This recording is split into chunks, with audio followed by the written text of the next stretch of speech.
are in a rent-free room. Yes, that does exist in the 90s. It's called living at home, and that's something that Suzanne, Diane, and myself all know something about.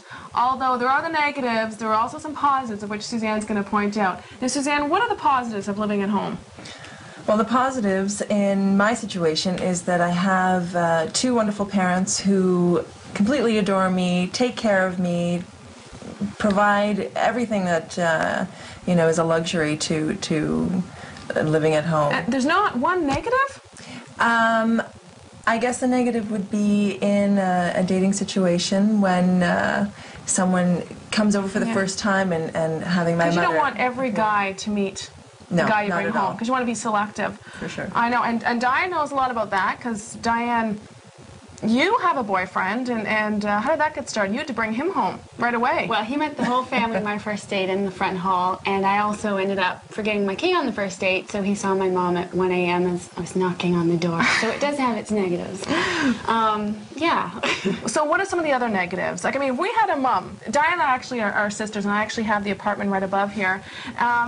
But if we had a mom that cooked and cleaned for us, perhaps we'd be happy too, but that's not the case. That sounds really nice, but I think when you don't have your own place, I've lived on my own for many years and then had to come back home, and I don't like being in anybody else's house with their rules. It's a fact that we have to live by their rules, and they never let us forget that. That's right. That's right. Now one of the other problems, it's really hard, is don't you find that living at home, your mom tends to buy a lot more fattening foods, so you gain weight as well?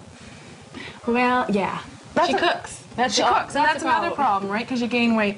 But I think that although there's lots of pluses and there's lots of negatives, the point is that we will have to move out one day, and that's a step we're all going to have to take. And we all like saving our money.